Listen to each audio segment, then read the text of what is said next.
Halo teman-teman Serbi Pajak Channel, kembali lagi di channel Serba-Serbi Pajak. Di video kali ini kita akan membahas berita yang masih sedang hangat ya teman-teman, yaitu terkait dengan PPN 12% dan juga terkait dengan PPh final.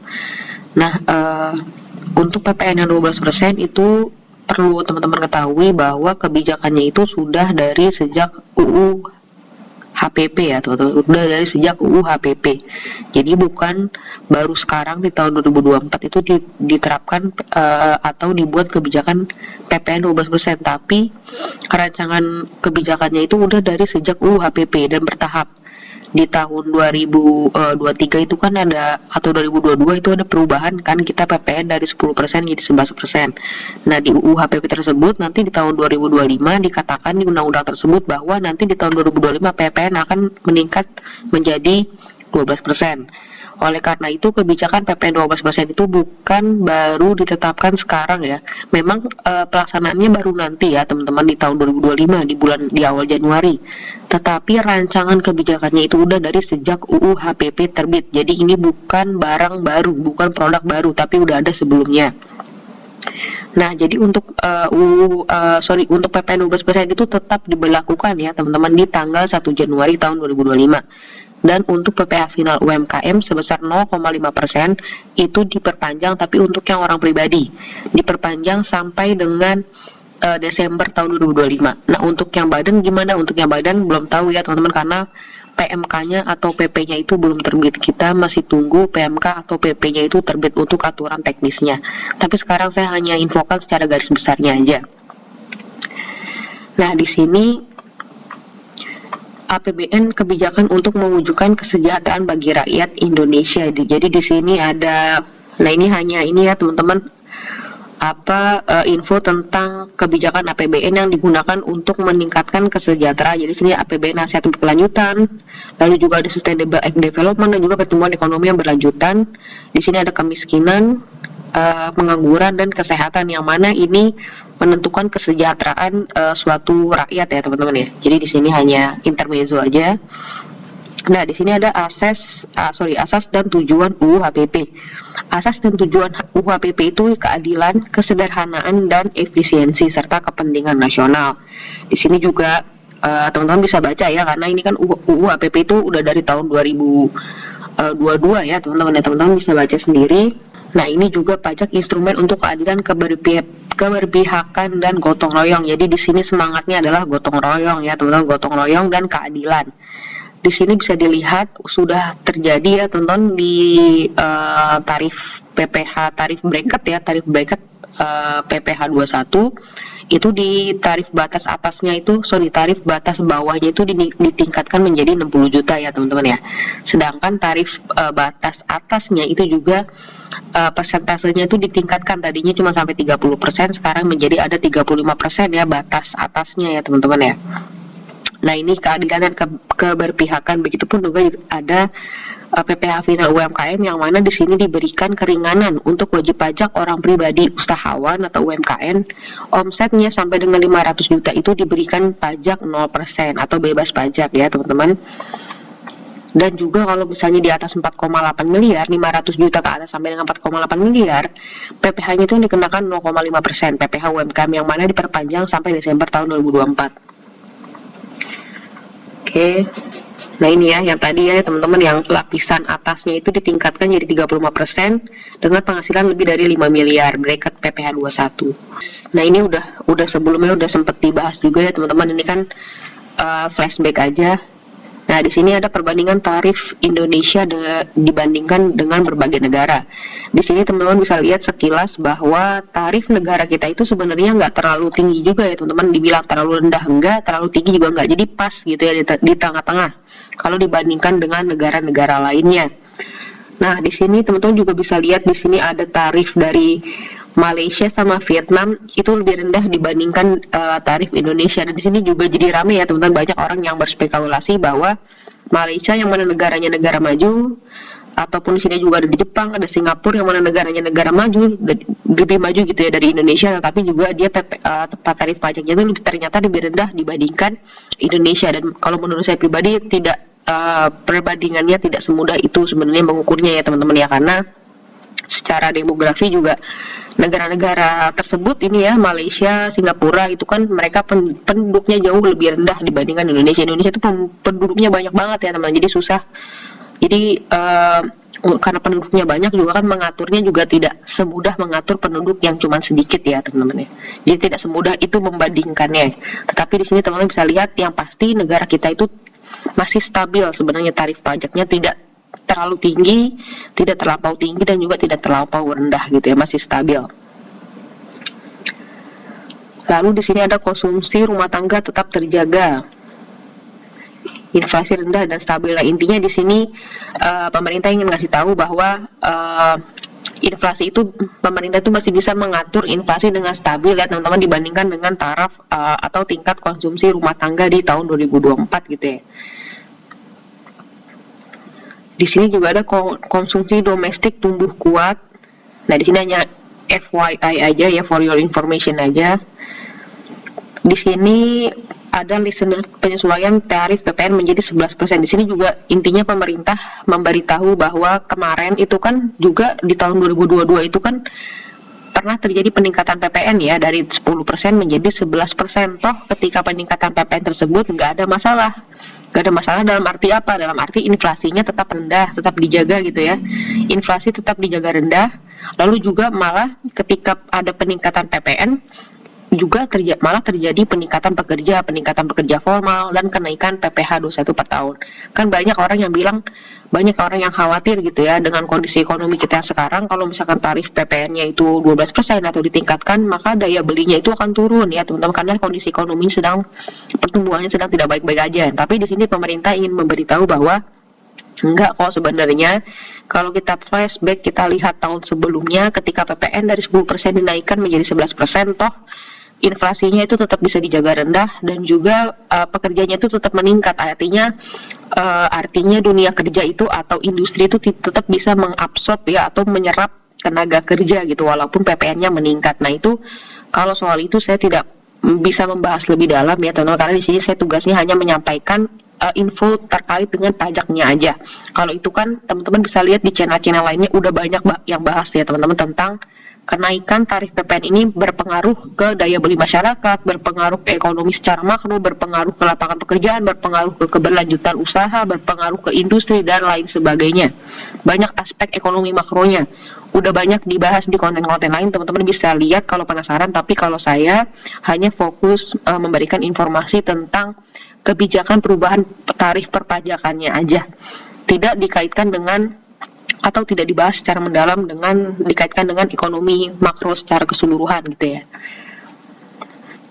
Nah, di sini ada penerapan PPN 12%. Di sini ada insentif perpajakan untuk daya beli dan daya saing usaha. Jadi di sini intinya pemerintah memberikan insentif perpajakan pada tahun 2020 sampai dengan tahun 2025. Di sini mengalami peningkatan ya insentif yang diberikan oleh pemerintah.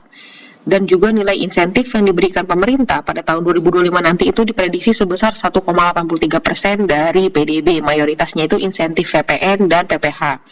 Nah, kenapa ada kata-kata insentif PPN? Karena nanti ada barang-barang yang, misalkan contoh minyak kita ya teman-teman. Jadi minyak kita itu dia tuh PPN-nya 12%. Tetapi 1%-nya itu DTP, ditanggung pemerintah. Jadi sebenarnya dia PPN-nya 11%.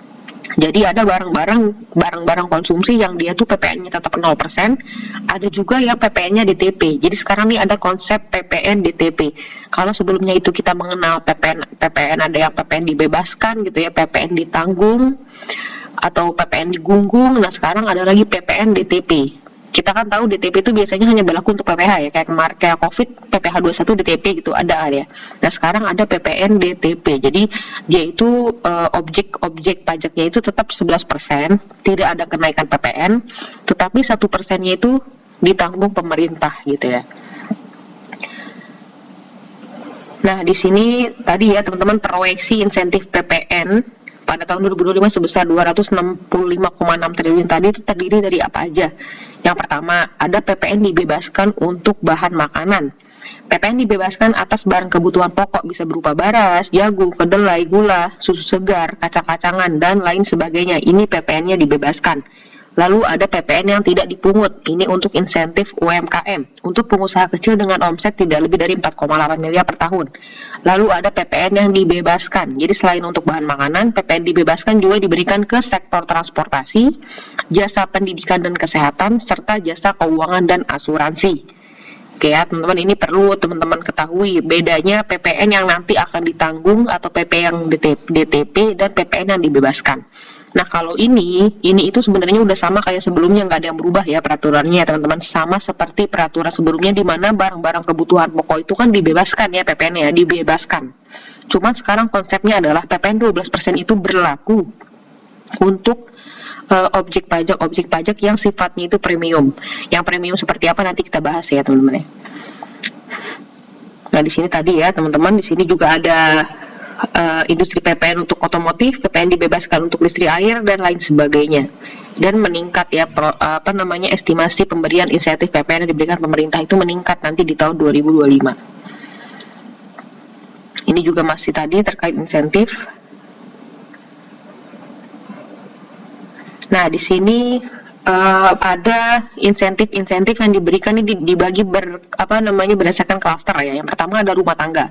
Kalau rumah tangga itu berupa bantuan pangan atau beras ya, teman-teman, bantuan pangan atau beras. Lalu juga ada PPN DTP 1% untuk tepung terigu, gula, industri dan minyak kita tadi ya, seperti yang saya bilang.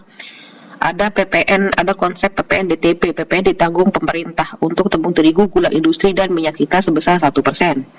Lalu pelanggan listrik dengan listrik di bawah dayanya 2200 VA itu diberikan diskon listrik sebesar 50% selama 2 bulan.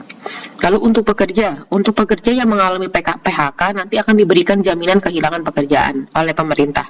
Lalu untuk UMKM itu berlaku 0,5% PPh final ya teman-teman dari omset sampai dengan tahun 2025. Untuk UMKM dengan omset di bawah 500 juta per tahun sepenuhnya PPN dibebaskan. Jadi kalau kita baca ini berarti kan artinya PPh finalnya itu diberikan ke UMKM orang pribadi ya teman-teman, atau orang pribadi usahawan. Karena di sini ada kata-kata 500 juta. Jadi kalau dia itu omsetnya dari 0 sampai dengan 500 juta itu itu PPh-nya bebas, nggak dikenakan PPh, 0%. Nah kalau kita lihat dari kata-kata ini kan berarti secara implisit gitu ya, secara implisit itu mengartikan bahwa ini tuh PPh finalnya diberikan kepada UMKM orang pribadi yang usahawan gitu ya. Gimana yang badan? Nah itu nanti kita masih menunggu PP atau PMK yang akan diterbitkan nanti ya teman-teman. Jadi untuk UMKM untuk orang pribadi yang usaha, yang punya usaha gitu ya, yang UMKM itu masih bisa diperpanjang ya PPh-nya itu sampai dengan Desember tahun 2025, diberikan 1 tahun. Kan kemarin 2024 udah habis tuh ya, karena kan orang pribadi itu 7 tahun ya teman-teman, orang pribadi itu 7 tahun untuk penggunaan PPh final ya. Sementara untuk yang badan kan untuk yang badan itu kan ada yang 3 tahun, ada yang 4 tahun ya teman-teman. Nah untuk yang badan ini kita belum tahu apakah diperpanjang atau enggak, karena di sini kata-katanya ini ada yang 500 juta yang mana tidak kena PPh, yang mana ini kan hanya dikenakan untuk orang pribadi UMKM. Nah selanjutnya ada industri padat karya, nanti pegawainya tuh diberikan insentif PPh pasal 21 jika penghasilannya itu di bawah 10 juta gitu ya teman-teman. Lalu ada mobil listrik dan hybrid dan sektor perumahan. Udah ya, sekian teman-teman, itu aja pembahasannya. Jadi intinya PPN 12% itu tetap berlaku nanti pas awal Januari, 1 Januari tahun 2025. Dan akan diberlakukannya itu kalau berdasarkan konferensi pers dari pemerintah gitu ya, dikenakannya itu PPN 12% itu hanya ke objek-objek pajak yang sifatnya premium. Contoh, kesehatan premium, misalkan rumah sakit VIP, itu kan premium ya teman-teman, VIP. Kalau misalkan bahan pokok gitu ya, bahan makanan, contoh misalkan beli salmon, ikan salmon itu kan premium, beli udang dan sejenisnya itu premium, beli daging wagyu ya teman-teman, daging wagyu itu kan premium gitu ya, bukan orang-orang yang menengah ke bawah gitu ya beli, karena yang beli biasanya orang-orang menengah ke atas gitu ya. Lalu juga di di bidang kesehatan, di bidang pendidikan dikenakan ke sekolah-sekolah yang internasional ya teman-teman, yang internasional bukan sekolah negeri. Jadi objek pajak yang dikenakan oleh PPN 12% ini hanya menyasar ke golongan menengah ke atas, yang mana objek pajaknya itu premium. Pembelian Netflix gitu ya, langganan Netflix ataupun YouTube itu akan dikenakan PPN, karena kan itu bukan kebutuhan pokok ya teman-teman, bukan kebutuhan pokok kebanyakan masyarakat menengah ke bawah gitu ya. Itu ya teman-teman, jadi sekali lagi kesimpulannya, PPN 12% tetap berlaku pada tanggal 1 Januari tahun 2025. Untuk objek pajaknya itu dikenakan menurut pemerintah ya, ini akan dikenakan ke objek pajak yang premium, misalkan tadi daging wagyu, ataupun nanti salmon, ikan salmon, ataupun juga rumah sakit misalkan yang VIP yang kelas 1, untuk kuliah sekolah juga yang internasional, jadi yang semuanya premium itu pasti dikenakan PPN 12%. Sementara di sisi lain pemerintah memberikan insentif yaitu PPN DTP sebesar 1% untuk tepung terigu ataupun minyak kita.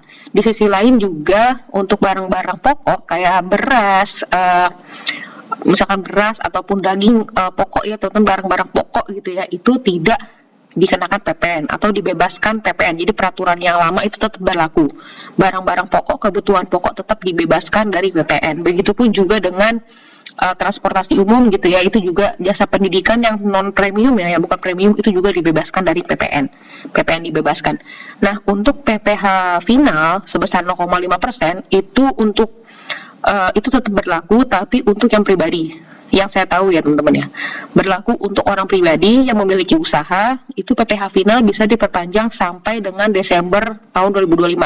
Untuk PPh badan, untuk wajib pajak badannya itu apakah tetap diperpanjang atau tidak, saya tidak tahu ya teman-teman, karena karena PP-nya itu belum terbit. Jadi ini masih banyak wacana yang beredar, bahkan wacana yang beredar itu mengatakan bahwa nanti untuk penggunaan PPh final UMKM itu omsetnya itu tidak sampai 4,8 miliar ya, tapi batas omsetnya itu hanya sampai 3,6 miliar. Kita masih tunggu PP-nya terbit. Sekian video kali ini, terima kasih telah menonton. Terima kasih.